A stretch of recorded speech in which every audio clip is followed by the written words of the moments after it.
Thank you, Speaker ma'am. I rise to speak on the demand for grants of the Ministry of Education.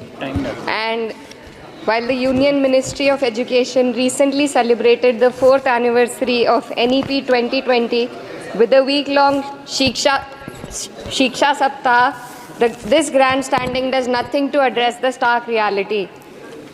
And as a member who have very recently been a student too, I would like to shed some light on the facets that are not as rosy as the government might think.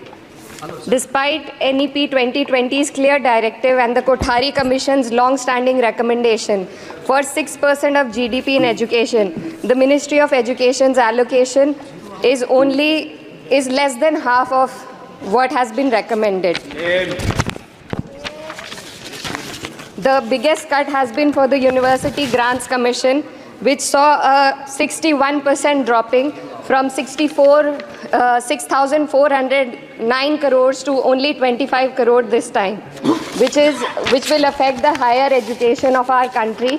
And in 2020, India's average learning adjusted years of schooling was 7.1 years, lagging behind countries like Mexico, Kenya, Sri Lanka, Iran, UAE, and even Palestine. The foundational skills are alarmingly weak among 14 to 18-year-olds.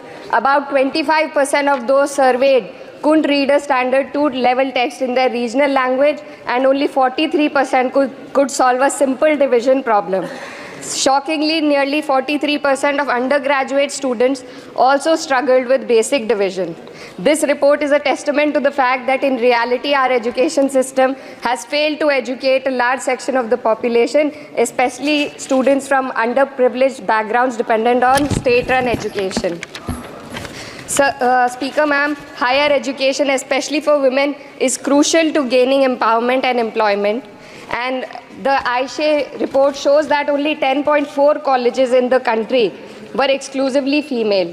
The constituency that I represent and other such areas in the country where patriarchal beliefs have prevented women from accessing co-ed colleges.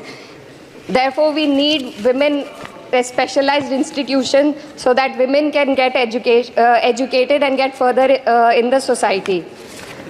Ma'am, पिछले 7 साल में देश भर में 70 paper leak हुए हैं, जिससे 2 करोड़ युवाओं की ज़िंदगी बर्बाद हुई है। नीट, नेट और अन्य ऐसे पेपर लीक से हमारे देश की परीक्षा कराने वाली संस्थानों की छवि पर गहरा धब्बा लगा है, और जिसके कारण देश के युवा का इस सरकार के निष्पक्ष परीक्षा कराने की क्षमता से भरोसा उठ चुका है। इसी के संदर्भ में NCRB की जो स्टूडेंट सुसाइड रेट है वो